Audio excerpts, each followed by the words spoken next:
Vote দিতে দিতে হাঁপিয়ে যায়নি, এত বেশি গরমে হাঁপিয়ে গিয়েছি। খুবই ভালো লাগছে, যদিও গরমে অনেক বেশি হাঁপাচ্ছি, ঘামছি, বাট তারপরেও এই ঘামের মধ্যেও আলাদা একটা আনন্দ আছে, আনন্দ কাজ করছে, অনেক বেশি এক্সাইটেড। আমার ভোট দেওয়া ডান, এখন অপেক্ষার পালা জয়ী কারা হচ্ছে।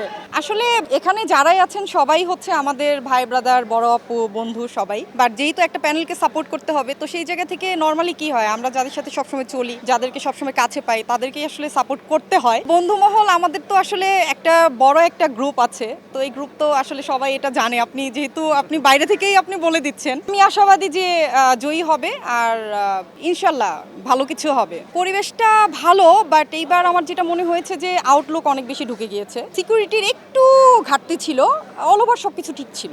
সব সময় তো 3বার ভোটার, আমি এবার দিয়ে 4বার ভোট দিলাম, তো সব সময় ভাবি যে 12টার মধ্যেই আমরা রেজাল্ট পাবো, বাট দিন শেষে দেখা যায় রেজাল্ট পেতে পেতে আমাদের সকাল হয়ে যায়। আজকেও আশাবাদী 12টার মধ্যে পাবো, বাট জানি না যে ফাইনালি আসলে কখন রেজাল্টটা পাই। বাট রেজাল্ট পর্যন্ত আমি থাকবো, আমি বরাবরের মতো সবসময়ই থাকি, এবারও আমি থাকবো। ওটাই আসলে আলাদা একটা মজা, ওটাই এক্সাইটমেন্ট। আগের রাতে তো অনেক বেশি এক্সাইটমেন্ট থাকে। আমরা তো সাধারণ ভোটার, আমাদের থেকে যারা প্রার্থী আমার মনে হয় তারা অনেক বেশি এক্সাইটেড থাকে। শুধু এক্সাইটেড না, তারা অনেক বেশি চিন্তিতও থাকে, কারণ আজকের উপর ডিপেন্ড করছে যে তাদের আসলে ফিউচার কি হবে, সমিতিতে কে বসবে কে বসবে না। তো আজকে এখন পর্যন্ত হচ্ছে আমরা সবাই আশাবাদী, একটা এক্সাইটমেন্ট কাজ করছে কে আসবে কে আসবে না। বাট কালকে থেকেই তো একটা ক্যাবিনেট যখন তৈরি হয়ে যাবে, তখন তো একটা আলাদা একটা গ্রুপিং তৈরি হয়ে যাবে। অবশ্যই পাচ্ছি, এটা আমি প্রার্থী না, বাট আমার নিজেকেও প্রার্থী মনে হচ্ছে।